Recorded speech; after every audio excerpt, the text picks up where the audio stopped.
Palavra da Verdade, com Hernandes Dias Lopes. Amados, nós vamos então abrir a palavra de Deus no livro de Êxodo, capítulo 33.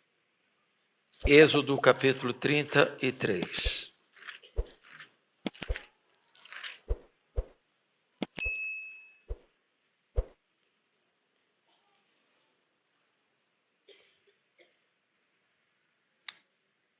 Esse texto diz assim: Disse o Senhor a Moisés: Vai, sobe daqui, tu e o povo que tiraste da terra do Egito, para a terra a respeito da qual jurei a Abraão, a Isaque e a Jacó, dizendo: À tua descendência darei.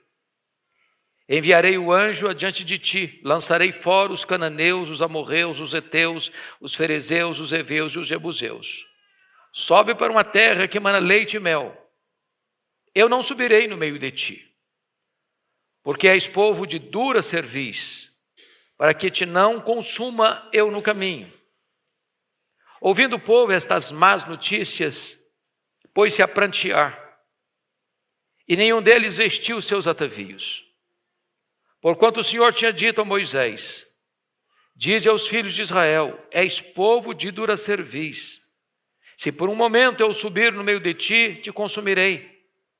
Tira, pois, de ti os atavios, para que eu saiba o que te hei de fazer.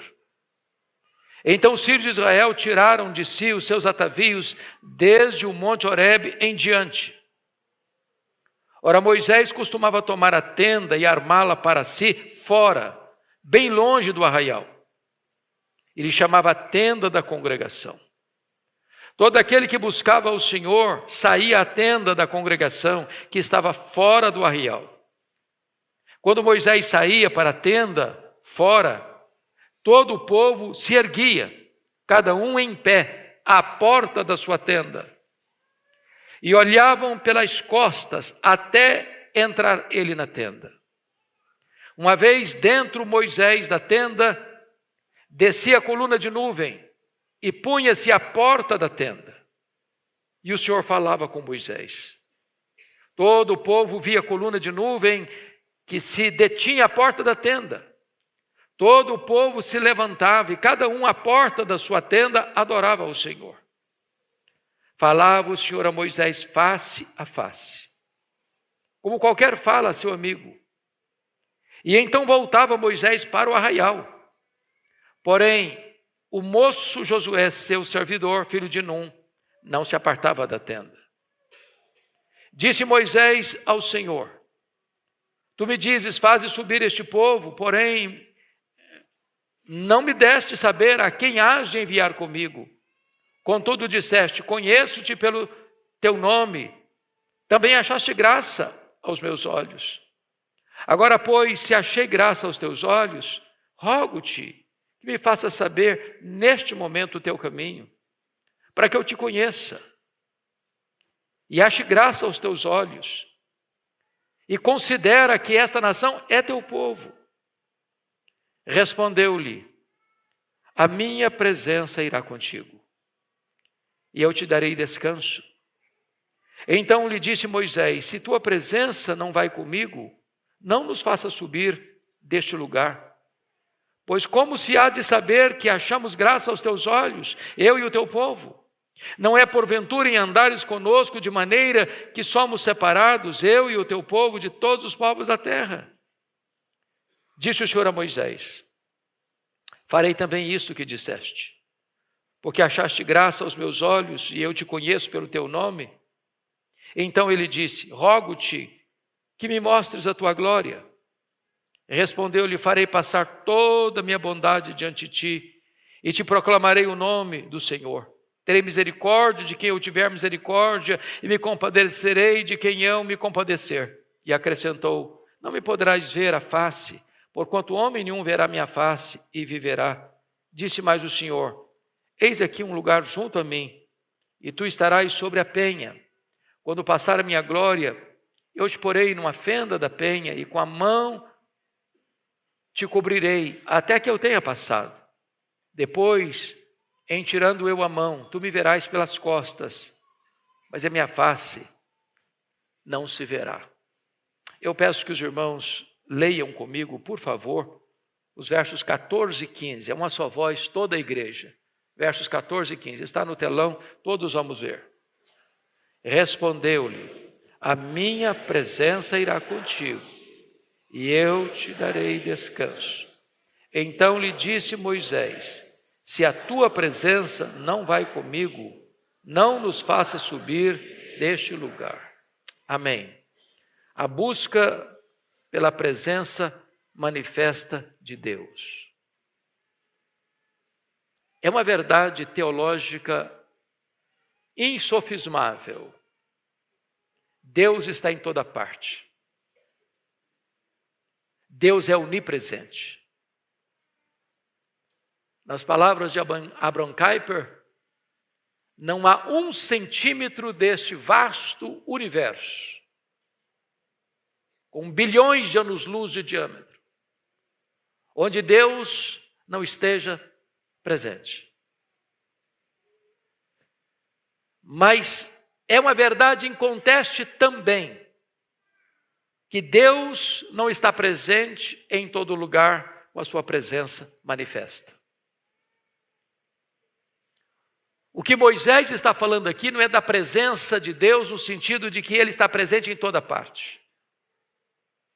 Ele está falando da presença manifesta de Deus. Nós poderíamos definir essa presença manifesta de Deus como um verdadeiro reavivamento espiritual. Mais do que o ar que respiramos, nós carecemos da presença manifesta de Deus. O que está acontecendo aqui? Deus havia tirado esse povo da amarga escravidão do Egito, de uma fornalha de fogo, de opressão. Deus havia desbancado as divindades do Egito, mostrando que só Ele é Deus. Deus havia aberto o Mar Vermelho para ser estrada para os israelitas e sepultura para os egípcios. Deus havia enviado maná do céu e feito brotar água da rocha. Deus conduziu aquele povo pelo deserto com coluna de fogo durante a noite para protegê-los e aquecê-los, e coluna de nuvem ao dia para trazer refrigério e direção para eles. Deus havia feito tantos milagres, e não obstante isso, esse povo continua murmurando contra Deus. Agora diz a Bíblia que Moisés sobe ao Sinai e não tem data para voltar. E o povo impacientemente procura Arão, sacerdote, e diz: olha, nós não sabemos onde foi, quando volta, o que aconteceu com Moisés. O nosso líder não está mais entre nós. Precisamos de direção. Então precisamos que você faça deuses, para nós chamarmos de nosso Deus, para nos guiar daqui para frente. E Arão, insensatamente, não confronta o povo, atende a voz do povo, deixando muito claro que a voz do povo nem sempre é a voz de Deus. Deixando claro que nem sempre a maioria está certa. E diz a Bíblia que Arão então manda que todas as pessoas, as mulheres sobretudo, tirassem as argolas das orelhas, os atavios, e trouxessem para ele. E trouxeram muito ouro. E Arão então molda aquele ouro, põe no fogo e molda aquele ouro e faz daquele ouro um bezerro de ouro. E o povo aclama aquele bezerro como se Deus fosse. E Arão convoca a nação inteira para a festa ao Senhor. E é curioso que eles acham que estão adorando ao Senhor através de um bezerro de ouro. E nesta festa houve danças, houve músicas. E a palavra que aparece no original é que houve ali uma espécie de bacanal, de promiscuidade, de sensualidade desbragada. Quando Deus avisa Moisés no monte, olha, volta lá que o teu povo se corrompeu. E quando Moisés chega, o povo estava em grandes alaridos, numa festa sincrética, mística, pagã. E a Escritura diz que Moisés ficou tão aborrecido que joga as tábuas e elas se quebram. E ele pega aquele bezerro de ouro, o destroça e o destrói. O castigo de Deus vem sobre o povo. E Deus toma uma decisão. Disse, olha Moisés, eu vou destruir esse povo. Eu vou começar uma nova nação através de você. E nesse momento Moisés, diz a Bíblia, que entra na brecha da intercessão e diz, meu Deus, poupa esse povo. É o teu povo. Se tu destruíres esse povo, os egípcios vão dizer que tu tinhas mais intenção contra ele para tirá-lo da escravidão do Egito, para matá-lo no deserto. Poupa o teu povo, Senhor. E então, Deus toma uma decisão de retirar a sua presença desse povo. E Deus disse, eu não vou mais com vocês. Se eu andar no meio de vocês, eu vou destruir vocês. Porque esse povo é teimoso. Esse povo não se rende. Esse povo tem a nuca dura demais, não se inclina. É dura serviço. E aqui está, meus amados irmãos, aquilo que eu chamo de a maior tragédia que pode acontecer com uma pessoa, com uma família, com uma igreja. É quando Deus resolve se retirar. É curioso, e eu chamo a sua atenção para isso, que Deus diz assim, prestem bem atenção. Disse, versículo 1, disse o Senhor a Moisés, vai, sobe daqui, tu e o povo que tiraste da terra do Egito, para a terra a respeito da qual jurei a Abraão, a Isaque e a Jacó, dizendo, a tua descendência a darei. Deus promete dar a terra. Mas Deus está dizendo, eu não vou. Deus disse mais no versículo 2, enviarei o anjo adiante de ti. Um anjo é tão importante? Um anjo tem tanto poder? Apenas um anjo mata 185 mil soldados ao redor de Jerusalém. Os anjos são ministros de Deus. São valorosos em poder. Mas Moisés entende uma coisa. Meu Deus, um anjo é maravilhoso. Mas um anjo não substitui a tua presença. É da tua presença que nós precisamos. Então não nos faça subir daqui se tu não fores conosco. Mas Deus disse mais. No versículo 2, Deus disse, eu lançarei fora os cananeus, os amorreus, os heteus, os ferezeus, os heveus, os jebuseus. Ou seja, Deus está dizendo, eu vou dar vitória para vocês. Eu vou derrotar os inimigos de vocês. Vocês são vencedores, vocês são vitoriosos. Ninguém vai desbancar vocês, ninguém vai derrotar vocês, é promessa minha, a promessa está de pé. E Moisés disse, Senhor, a vitória é importante, os inimigos serem derrotados também é importante, os inimigos serem vencidos também é importante, mas meu Deus, isso não basta, isso não é suficiente, se tu não fores conosco, não nos faça subir deste lugar. Mas Deus prometeu mais. No versículo 3, Deus disse, sobe para uma terra que emana leite e mel. A terra prometida é maravilhosa, é a terra da promessa, é a terra que emana leite e mel, mas Moisés está dizendo assim, Senhor, se o Senhor não for conosco, não nos faça subir, a terra é boa mesmo, a terra emana leite e mel mesmo, a terra é tua promessa mesmo, Deus, a terra é fruto da tua fidelidade em prometer aos nossos patriarcas, Abraão, Isaque e Jacó, que nos daria essa terra, mas sem a tua presença, o que adianta a terra prometida? Meus amados irmãos, a maior necessidade nossa não é da terra prometida, não é do anjo, não é da vitória sobre os inimigos. A maior necessidade da igreja é da presença manifesta de Deus. Podemos ser prósperos? Podemos ser vitoriosos?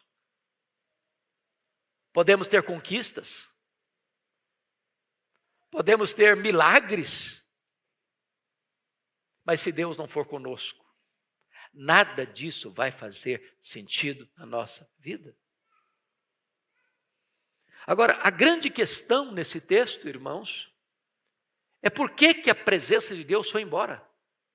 Por que a Shekinah de Deus abandonou? Por que a coluna de nuvem não aparecia mais? Por que a glória de Deus não se manifestava mais? Então, notem comigo o versículo 3.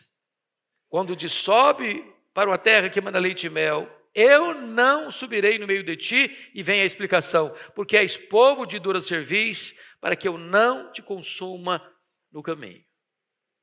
O que impede a presença manifesta de Deus na nossa vida, na nossa casa e na nossa igreja é o pecado.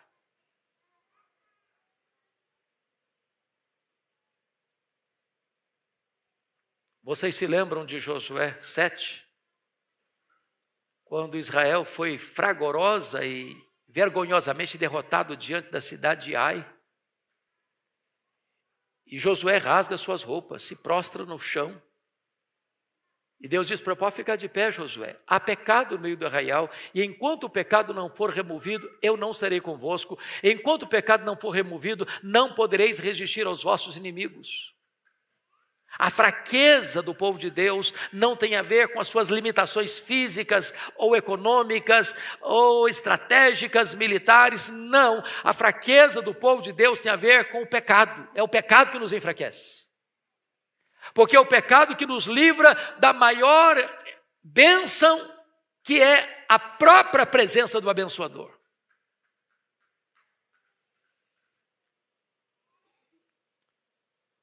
Então, em virtude da consciência do problema, feito o diagnóstico, encontremos aqui, meus amados irmãos, o primeiro gesto para o retorno da presença de Deus ou para o reavivamento. Confira comigo o versículo de número 4. Ouvindo o povo estas más notícias, pôs-se a prantear, e nenhum deles vestiu seus atavios. Poderíamos chamar isso aqui, pastor Ivaldo, de arrependimento. A consciência do pecado, a consciência do erro, a consciência da transgressão, a consciência da idolatria, a consciência da desobediência. E diz o texto que, ouvindo eles as más notícias. Que mais notícias? Que notícia má era essa que eles escutaram? Deus não vai mais caminhar conosco. E se Deus não caminhar conosco, o que vamos fazer? Todos nós sabemos de cor, Romanos 8,31, se Deus é por nós, quem será contra nós? E se fizéssemos a pergunta invertida, e se Deus for contra nós, quem será por nós? Se há a presença de Deus, que é a coisa mais deliciosa que pode existir na vida, e se essa presença for embora? E se na nossa casa estiver Icabode, foi-se a glória do Senhor, o que será de nós? Então coube ao povo um gesto de arrependimento, e o fato é que eles prantearam, eles choraram. Não é apenas um choro emocional, não, é um choro de arrependimento. Mas não basta apenas esta emoção de tristeza, é preciso um gesto prático de arrependimento. É por isso que o verso 4 diz, e nenhum deles vestiu mais os seus atavios, porque esses atavios eram exatamente a ponte entre eles e a idolatria. Eles pegaram esses atavios e fizeram deles uma divindade, um bezerro de ouro, que levou a nação à ruína. Notinha de rodapé. O pecado desta geração pode ser o estímulo para as futuras gerações pecarem mais contra Deus. Porque notem vocês que em 931, e nós estamos falando aqui do ano 1500 aproximadamente, 500 anos depois, ou um pouco mais, depois da morte de Salomão, Jeroboão I rompe com a dinastia davídica, leva consigo 10 tribos do norte, e diz a Bíblia que Jeroboão I fabrica bezerros de ouro, e coloca um bezerro de ouro lá em Dan no norte, lá em Betel no sul, e durante 209 anos, o reino de Israel, as tribos do norte, adoraram o bezerro de ouro. 19 reis, 209 anos, e nunca Israel deixou de adorar o bezerro de ouro. O resultado foi o cativeiro assírio, que em 722 veio e destruiu Jerusalém e levou o povo para a escravidão. Precisamos nos acautelar, porque quando pecamos hoje deliberadamente contra Deus, esse pecado pode ser a maldição para as futuras gerações. Pois bem, a grande pergunta é: se Deus se retirou, se não estamos sentindo essa presença manifesta de Deus, e preste atenção que as coisas podem estar indo muito bem. É isso mesmo. Aparentemente muito bem. Deus prometeu dar a terra. Deus prometeu um anjo. Deus prometeu vitória sobre os inimigos. Deus prometeu a terra que emana leite e mel. Muita gente diz: que maravilha. Olha que bênção. Olha que coisa maravilhosa. Tem promessa.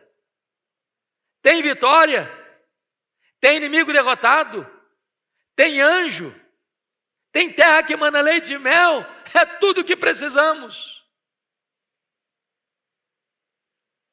Mas está faltando o principal: a presença manifesta de Deus. Meu irmão, você pode ter saúde, você pode ser muito próspero em seus negócios, você pode ter sucesso em sua empresa, você pode ser um desses que vão escapar do desemprego de São Paulo. Você pode estar bombando na sua empresa e ganhar muito dinheiro. Você pode estar tomando posse de coisas inimagináveis na vida. Se lhe falta a presença manifesta de Deus, lhe falta tudo. Lhe falta tudo. A grande questão é como recuperar essa presença.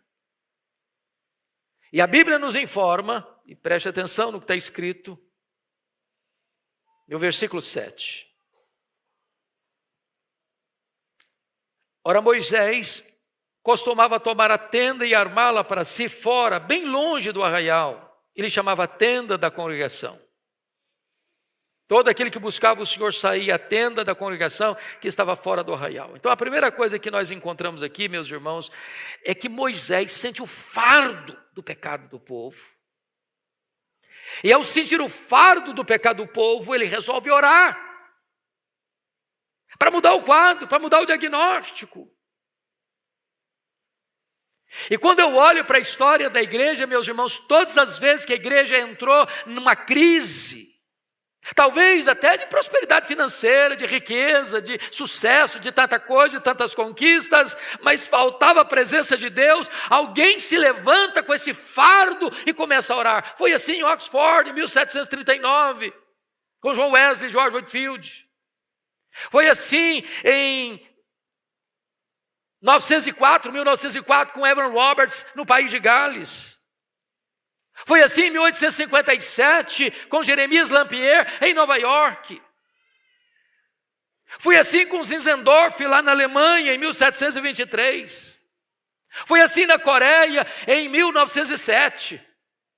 Se nós queremos a presença manifesta de Deus, precisamos orar. Precisamos orar.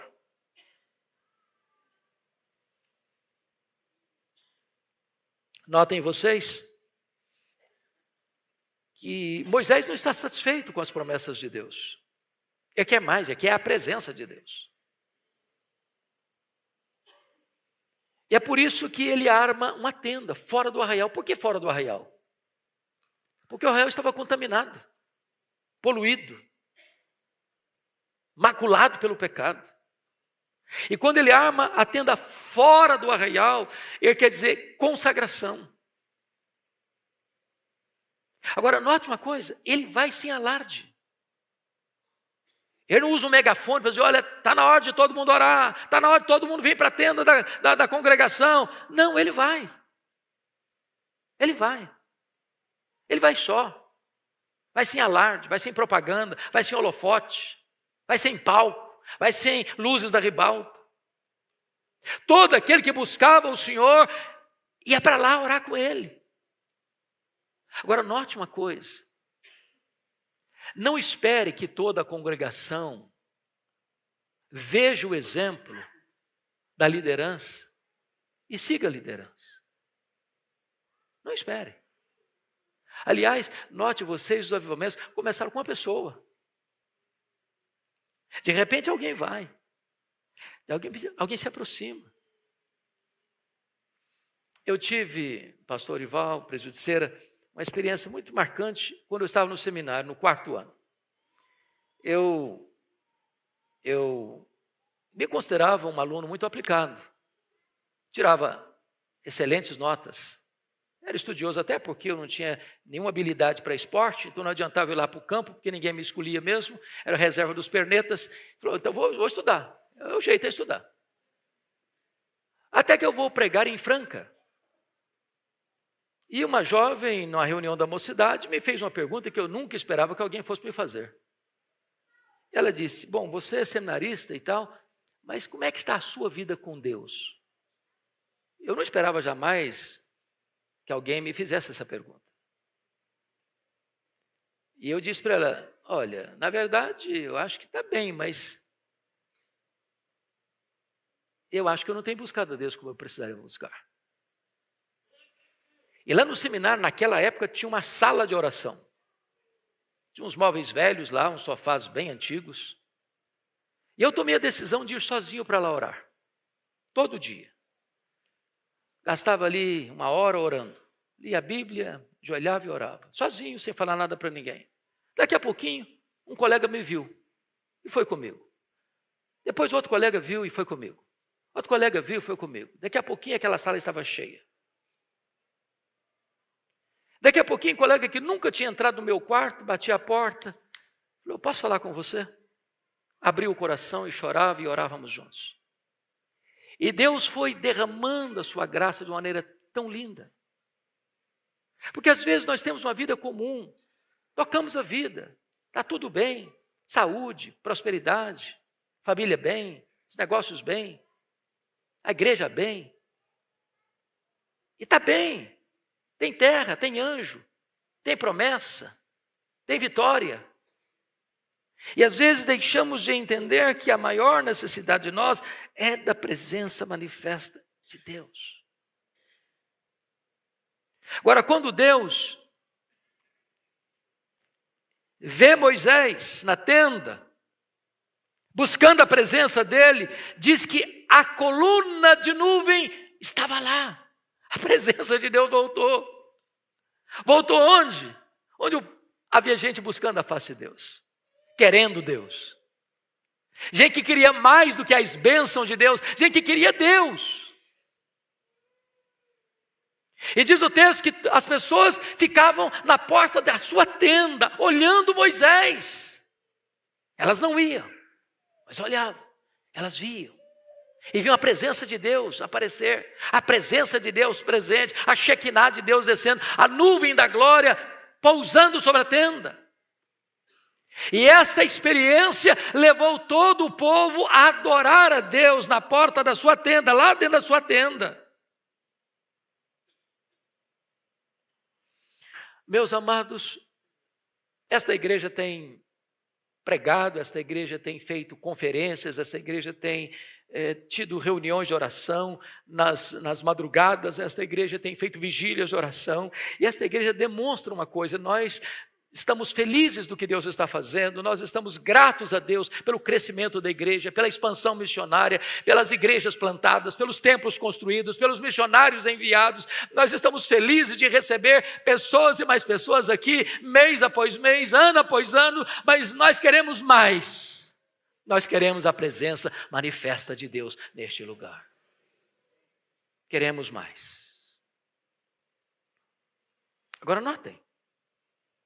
Versículo 9.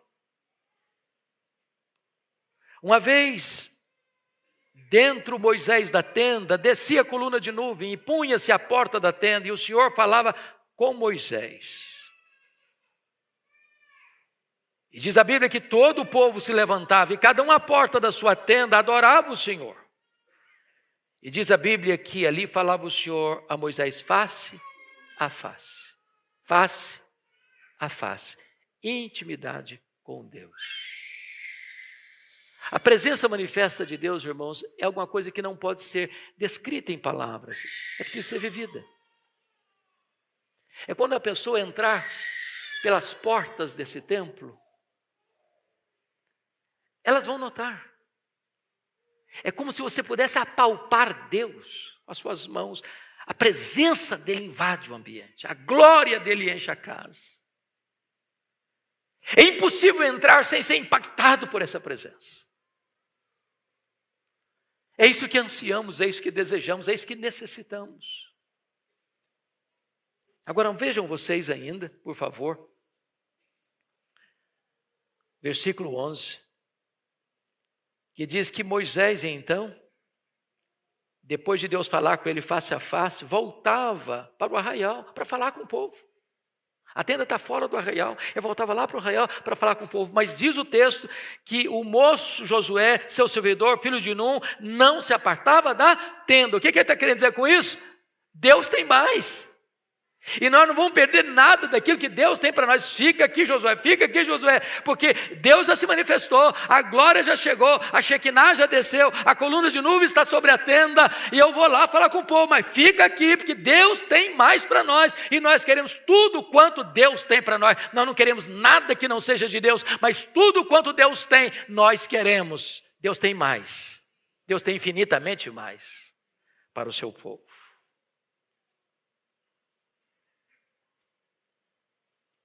Agora, veja comigo, por favor, o versículo 12. Disse Moisés ao Senhor: Tu me dizes, faze subir este povo, porém não me deste saber a quem hás de enviar comigo. Deus já tinha dito que era o anjo, mas ele está querendo mais. Conheço-te pelo teu nome. Também achaste graça aos meus olhos. Deus havia dito para ele: Ô Moisés, eu conheço você pelo nome. Ô Moisés, você já achou graça aos meus olhos. Agora Moisés diz assim para Deus no verso 13. Bota na tela e toda a igreja comigo, por favor, vamos juntos. Agora, pois, se achei graça aos teus olhos, rogo-te que me faça saber neste momento o teu caminho, para que eu te conheça e ache graça aos teus olhos, e considera que esta nação é o teu povo. Moisés é esse líder, Moisés é esse intercessor. Moisés sente o fardo do povo sobre os seus ombros. E veja você que esse homem era amigo de Deus, esse homem falava com Deus face a face, mas ele quer dizer o seguinte: eu quero que o Senhor me mostre o teu caminho, o teu propósito, para que eu te conheça. Deixa eu fazer uma pergunta a você, meu irmão. Você conhece a Deus? Quanto você conhece a Deus? Às vezes nós conhecemos a Deus como aquele cidadão que nunca viu o mar, e a primeira vez que olha o mar, ele exclama: agora eu conheço o mar. Só viu. Nunca fez uma viagem, não é um marujo da vida que tem experiência com o mar. Tem gente que conhece a Deus como Jacó conhecia durante 77 anos. Foi quando ele saiu da casa dos pais. Deus aparece para ele em Betel e Deus diz: eu sou o Deus de Abraão. Eu sou o Deus de Isaac. Mas Deus não complementa a frase. Eu sou o teu Deus. Tem gente que só conhece o Deus do avô, o Deus do pai, mas Deus ainda não é o Deus da sua vida. Só 20 anos depois, aos 97 anos, no Val de Jaboque, é que Deus tornou-se conhecido como Deus de Abraão, o Deus de Isaac, o Deus de Jacó. Quanto você conhece a Deus? Moisés já conhecia Deus, mas ele está dizendo, para que eu te conheça e que eu ache graça aos teus olhos. Mas ele não está preocupado apenas com ele. Esse homem é um líder de um povo que se rebelou contra Deus, que pecou contra Deus. E Deus disse, Moisés, o teu povo pecou. Aí Moisés, não Deus, não é o meu povo não, é o teu povo. Considere isso, esse povo é o teu povo, Senhor. É o teu povo. Agora veja você como Deus é tão bom que ele responde a oração.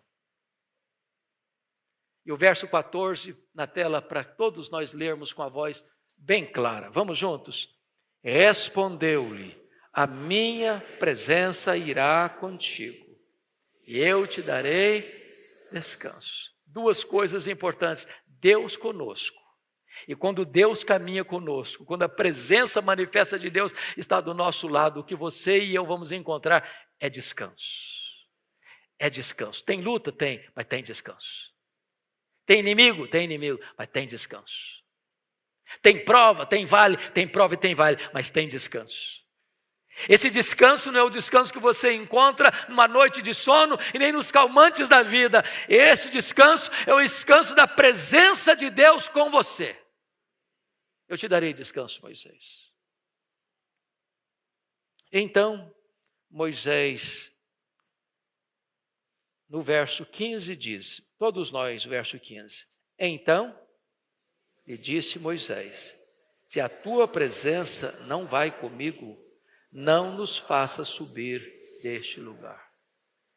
Se Deus não for conosco, se a presença dele não for conosco, não podemos nos mover, não podemos nos movimentar, não podemos entrar em nenhum projeto, não podemos fazer nenhuma jornada. A maior necessidade da igreja é da presença de Deus com ela.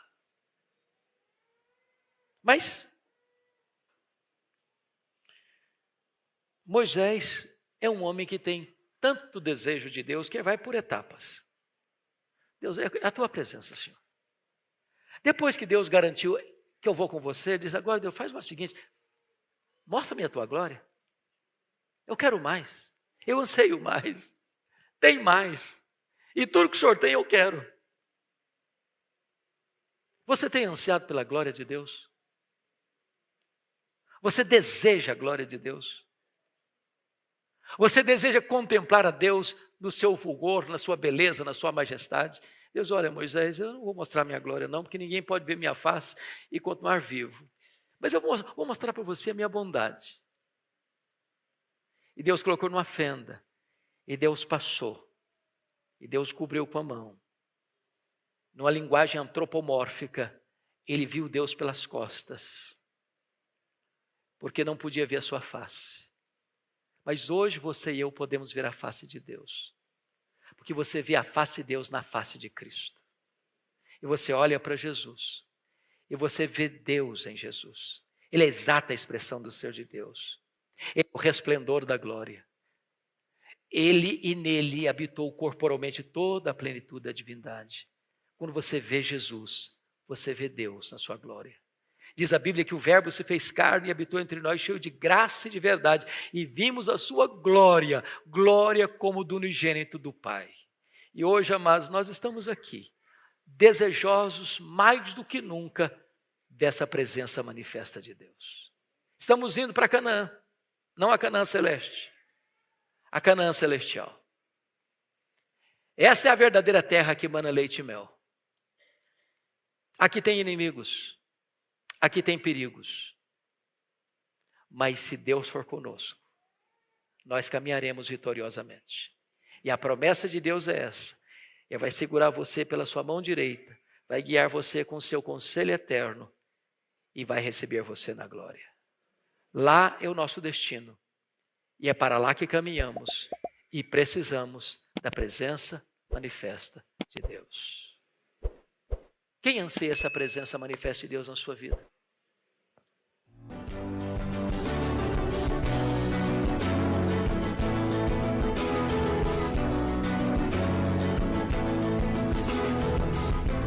Palavra da Verdade, com Hernandes Dias Lopes.